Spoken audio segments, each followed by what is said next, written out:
நமசிவாய வாழ்க, நாதன் தாழ் வாழ்க, இமைப்பொழுதும் எண்ணெஞ்சில் நீங்காதான் தாழ்வாழ்க.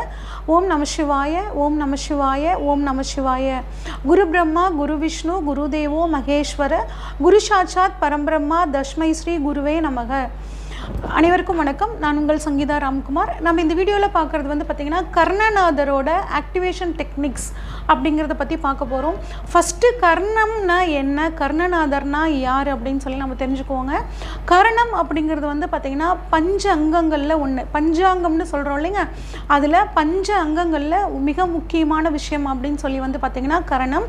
இந்த பஞ்ச அங்கங்கள் என்ன அப்படின்னு சொல்லி பார்த்தோம்னா, நம்ம பிறந்த கிழமை முதல்ல வரும். நம்ம இப்போ புதன்கிழமையில் பிறந்தோம் அப்படின்னா நமக்கு அதுக்குண்டானது வந்து பார்த்திங்கன்னா வாரம்னு நாங்கள் சொல்லுவோம். அடுத்து நம்ம பிறந்த நட்சத்திரம், அதுக்கப்புறம் நம்ம பிறந்த திதி, அதுக்கப்புறம் நம்ம பிறந்த யோகம் அப்படின்னு சொல்லுவோம். அதுக்கு அடுத்தது வர்றது வந்து கர்ணம். ஏன் இந்த கர்ணத்தை கடைசியில் வச்சுருக்காங்க அப்படின்னு சொல்லி பார்த்தோம்னா, கர்ணம் தான் நம்மளோட உடம்புல நம்மளோட பழக்க வழக்கங்களில் அதிக அளவு இம்பேக்டை வந்து கொடுக்கக்கூடிய ஒரு பஞ்ச அங்கங்களில் ஒன்று. குறிப்பாக வந்து பார்த்திங்கன்னா கர்ணம்னா என்ன அப்படின்னா, திதியை பற்றி நம்ம ஃபஸ்ட்டு தெரிஞ்சால் தான் கர்ணத்தை பற்றி தெரிஞ்சுக்க முடியும். திதிங்கிறது உங்களுக்கு எல்லாமே தெரியும். பௌர்ணமி திதி, அந்த மாதிரி அமாவாசை திதி, நிறைய திதிகள் சொல்கிறோம். அந்த திதியில் வந்து பாதி தான் கர்ணம். திதிங்கிறது நம்ம பிறக்கும்போது வானத்தில் சூரியனுக்கும் சந்திரனுக்கும் இடைப்பட்ட தூரத்தை தான் நம்ம திதின்னு சொல்லுவோம். அந்த திதியோட பாதிப்பே வந்து பார்த்திங்கன்னா நம்ம உடம்புல நிறைய இருக்கும்.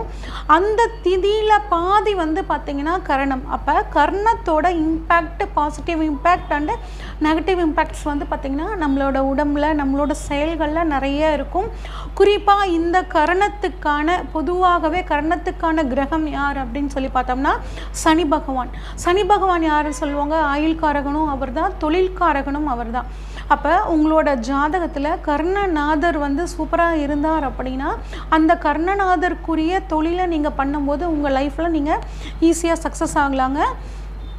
சரி, இப்போ கர்ணநாதரை வந்து எப்படிங்க இயக்கிறது அப்படின்னு சொல்லி பார்த்தோம்னா, கர்ணநாதருக்குரிய வந்து விலங்கையோ இல்லை கர்ணநாதருக்குரிய கடவுளையோ நீங்கள் வந்துட்டு உங்கள் ஃபோனில் இருக்கக்கூடிய வால்பேப்பரில் செட் பண்ணிக்கிறது, அதுக்கப்புறம் கர்ணத்துக்கு உண்டான விலங்குக்கு உண்டான உணவு வந்து கொடுக்கறது, அதே மாதிரி அந்த கர்ணநாதருக்குரிய அதிதேவதையோட படத்தை வந்து நீங்கள் எடுத்து வச்சுக்கிறது, அவங்க கர்ணநாதருக்குரிய கிரகங்களுக்குரிய காயத்ரி மந்திரங்களை வந்து தினமும் செய்கிறது, கர்ணநாதருக்குரிய உணவை வந்து தானம் பண்ணுறது, இந்த மாதிரி அதுக்குரிய ஜீவசமாதி வழிபாடு பண்ணுறது, அதுக்குரிய கோவில்களுக்கு போயிட்டு வர்றது, அதுக்குரிய பொருளை வந்து வீட்டில் எப்படி இயக்கிறது அப்படின்னு பண்ணுறது, அதுக்குரிய உண்டான உணவுப் பொருளை தானம் பண்ணுறது, கர்ணநாதருக்குரிய நிறத்தை வந்து நம்ம பயன்படுத்திக்கிறது, கர்ணநாதருக்குரிய சுவையை கொடுக்கக்கூடிய உணவுப் பொருளை நம்ம உணவில் அதிகமாக சேர்த்துக்கிறது.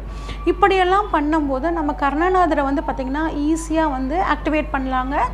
இப்போ வந்து பார்த்திங்கன்னா ஒவ்வொரு கர்ணத்துக்கும் உண்டான விஷயங்கள் என்ன, அது வந்து நம்ம எப்படி ஆக்டிவேட் பண்ணலாம் அப்படிங்கிறத நம்ம இப்போ பார்க்கலாங்க.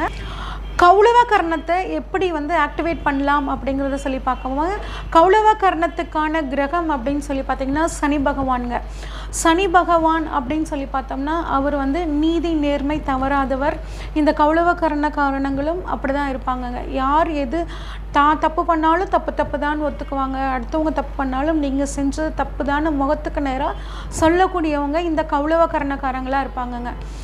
இந்த கௌளவ கர்ணத்துக்கான கர்ணநாதர் எங்கே இருக்கார் அப்படின்னு சொல்லி பார்த்தோம்னா பூவராகவ பெருமாள் ஸ்ரீமுஷ்டம் அப்படிங்கிற இடத்துல இருக்காருங்க. ஸ்ரீமுஷ்டம் எங்கே இருக்குது அப்படின்னு கேட்டிங்கன்னா கடலூர் டிஸ்ட்ரிக்டில் விருதாச்சலம் பக்கத்தில் இருக்குங்க. ஸ்ரீமுஷ்டத்துக்கு ஒரு தனி சிறப்பு இருக்குங்க. இங்கே பெருமாள் பன்றி வடிவத்தில் இருப்பார். இது வந்து பார்த்திங்கன்னா சுயம்புவாக தோன்றினது. அது பெருமாளை பொறுத்த வரைக்கும் சுயம்புவாக தோன்றின இடங்கள் அப்படின்னு பார்த்தோம்னா 8 மட்டும்தாங்க. அதில் குறிப்பாக 8 இடங்கள். அதில் முதல்ல வந்து பார்த்தோம்னா ஸ்ரீரங்கம், 2வது ஸ்ரீமுஷ்டம், 3வது தான் திருப்பதிங்க. அப்போ ஸ்ரீமுஷ்டம் அவ்வளவு வந்து பார்த்திங்கன்னா பழமையான கோவில், அவ்வளோ எனர்ஜி இருக்கக்கூடிய கோவில் அந்த ஸ்ரீமுஷ்டம். ஒரு தடவை போயிட்டு வந்தீங்க அப்படின்னா திரும்ப திரும்ப போகக்கூடிய ஒரு ஆசையை வந்து நமக்கு உண்டு பண்ணக்கூடிய ஒரு ஸ்தலம் அப்படின்னு சொல்லி பார்த்தீங்கன்னா இந்த ஸ்ரீமுஷ்டம் பூவராகவ பெருமாள். பெருமாள் வந்து பார்த்திங்கன்னா பன்றி வடிவத்தில் எங்கே இருந்தாலும், வராக வடிவத்தில் எங்கே இருந்தாலும் நீங்கள் வந்து வழிபாடு பண்ணுறது நல்லது. இருந்தாலும் ஃபுல் அண்ட் ஃபுல் உங்களோட கௌளவ கர்ணத்துக்கான எனர்ஜி யார்கிட்ட இருக்குது அப்படின்னு சொல்லி பார்த்தோம்னா ஸ்ரீமுஷ்டத்தில் இருக்கக்கூடிய பூவராகவ பெருமாள். அது மட்டும் இல்லாமல் திருமணம் ஆகாத கௌளவகாரனங்க இருந்தாங்க அப்படின்னா இங்கே போயிட்டு வரும்போது அவங்களுக்கு திருமணம் நடக்கிறதுக்கான வாய்ப்புகளும் நிறைய இருக்குங்க. ஏன் அப்படின்னா பூவராகவ பெருமாளுக்கும் அம்புஜவளை தாயாருக்கும் திருமணம் ஆன ஸ்தலம் அது. அதனால் அங்கே கௌளவகர்ணக்காரங்க திருமணம் ஆகாதவங்களும் எந்த காரணத்தில் பிறந்திருந்தாலும் சரிங்க, திருமண தடை இருக்கா, நீங்கள் இந்த பூவராகவ பெருமாள் கோயிலுக்கு போயிட்டு வரும்போது உங்களுக்கு திருமண தடையும் நீங்கக்கூடிய ஒரு அமைப்புங்க. தொழில் தடையாக இருந்தாலும் தொழில் தடையும் நீக்கக்கூடிய ஸ்தலம், ஒரு அற்புதமான ஸ்தலம். சரிங்க, இப்போ எங்கள் வீட்டில் இருக்க எந்த பொருளை இயக்கி என்னோட கர்ணநாதர் இயக்கலாம் அப்படின்னா சனி கிரகத்துக்கான உண்டான வீட்டில் இருக்கக்கூடிய பொருள் அப்படின்னு சொல்லி பார்த்தோம்னா துடைப்பம்ங்க. சனி பகவான் சுத்தம் பண்ணக்கூடியவர். அதனால் நீங்கள் உங்கள் துடைப்பத்தை எடுத்து நீங்கள் முடிஞ்ச வரைக்கும் வீடை நீங்கள் கூட்டுற பொறுப்பை எடுத்துக்கிறது இந்த கௌளவகர்ணக்காரங்களுக்கு ரொம்பவே நல்லதுங்க. சரிங்க, எங்களுக்கு உண்டான ஜீவ சமாதி வழிபாடு என்ன அப்படின்னு சொல்லி கேட்டிங்கன்னா பூண்டி மகான் கோவில். இந்த பூண்டி மகான் கோவில் எங்கே இருக்குது அப்படின்னா களத்திரப்பாக்கம் அப்படிங்கிற ஊரில் இருக்குங்க. இந்த களத்திரப்பாக்கம் எந்த டிஸ்ட்ரிக்டில் இருக்குன்னா திருவண்ணாமலையில் இருக்குது. திருவண்ணாமலையில் இருக்கக்கூடிய களத்திரப்பாக்கம்ங்கிற ஊரில் இருக்கக்கூடிய பூண்டி மகானோட ஜீவ சமாதி வழிபாடு பண்ணுறது உங்களுக்கு ரொம்பவே நன்மையை கொடுக்கும். குறிப்பாக எந்த நாளில் போகலாம் அப்படின்னு சொல்லி பார்த்தீங்கன்னா சனிக்கிழமைகளை போகிறது ரொம்பவே நல்லதுங்க. சனிக்கிழமையும் குறிப்பாக கௌளவ கரணமும் சேர்ந்து வர்ற நாளில் போயிட்டு வர்றது ரொம்பவே சிறப்பு. அடுத்து நீங்கள் செய்ய வேண்டிய தானம் அப்படின்னு பார்த்தீங்கன்னா செருப்பு தானம் பண்ணுறது ரொம்பவே நல்லது. குறிப்பாக கால் ஊனமுற்றவர்களுக்கு அவங்களுக்குன்னு செருப்பு இருக்குங்க, அந்த செருப்பை வாங்கி நீங்கள் தானம் பண்ணுறது ரொம்பவே நல்லதுங்க. சரிங்க, நாங்கள் என்ன கலர்ஸை நாங்கள் வந்து அதிகம் யூஸ் பண்ணலாம் அப்படின்னா ப்ளூ பிளாக் கலர் யூஸ் பண்ணிக்கலாம். சனியோட அதி தீவிரமான கலர் பிளாக்குங்க, மைல்டு கலர் அப்படின்னா ப்ளூ. இந்த 2 நிறங்களில் உங்களுக்கு எந்த நிறம் பிடிச்சிருக்கோ அந்த நிறத்தை நீங்கள் வந்து அடிக்கடி பயன்படுத்திக்கிறது ரொம்பவே நல்லதுங்க. சரி, உணவில் எந்த மாதிரியான சுவையை சேர்த்துக்கிட்டால் எங்கள் கர்ணநாதரை நாங்கள் இயக்கலாம் அப்படின்னு சொல்லி கேட்டிங்கன்னா கசப்பு சுவையை நீங்கள் வந்து உணவில் சேர்த்திக்க உங்களோட கர்ணநாதர் வந்து பாசிட்டிவாக ஆக்டிவேட் பண்ணுவார். சரிங்க, செருப்பு எத்தனை பேர்த்துக்கு நாங்கள் வாங்கி தரணும் அப்படின்னு கேட்டிங்கன்னா 8 பேர்த்துக்கு நீங்கள் செருப்பு தானம் பண்ணுறது நல்லது. குறிப்பாக சனிக்கிழமைகளில், அதாவது ஒரே சனிக்கிழமையில் 8 பேர்த்துக்கும் வாங்கி தரதா அப்படின்னு கேட்டால் உங்களுக்கு வசதி வாய்ப்புகள் இருந்தால் அப்படி வாங்கித்தாங்க. அப்படி இல்லைன்னா வாரம் ஒருத்தருக்கு அப்படின்னு சொல்லி கணக்கு வச்சு ஒரு 8 வாரங்கள் நீங்கள் வாங்கி கொடுங்க. அது வந்து உங்களோட கர்ணநாதரை பாசிட்டிவாக இயக்க வைக்கும். இது வரைக்கும் வந்து பார்த்திங்கன்னா கர்ணநாதர் வந்து எப்படி ஆக்டிவேட் பண்ணுறது, அதுக்கான விஷயங்கள் என்ன அப்படின்னு சொல்லி நம்ம தெளிவாக பார்த்தோங்க. சரிங்க, என்னோட கர்ணம் வந்து மாதத்துக்கு 8 தடவை வரும், என்னோட கர்ணம் வந்து மாதம் 1 தடவை தான் வரும்.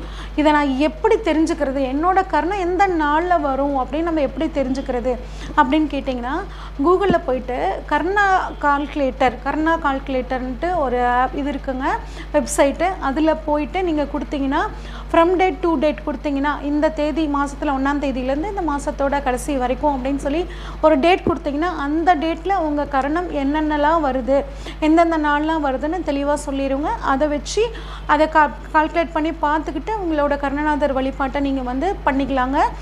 குறிப்பாக வந்து உங்களோட ஜாதகத்தில் வந்து கர்ணநாதர் எப்படி இருக்கார் அப்படிங்கிறத பார்க்கணுங்க. இன்னும் கர்ணநாதரை பற்றி இன்னும் ஆக்டிவேஷன் டெக்னிக்ஸ் போன வீடியோவில் இன்னும் நிறையா சொல்லியிருக்கேங்க.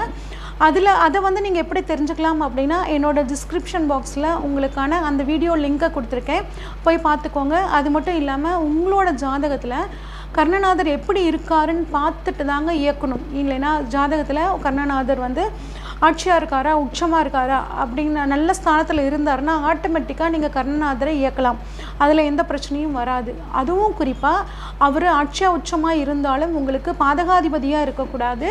இந்த மாதிரி நிறைய விஷயங்கள் இருக்குங்க.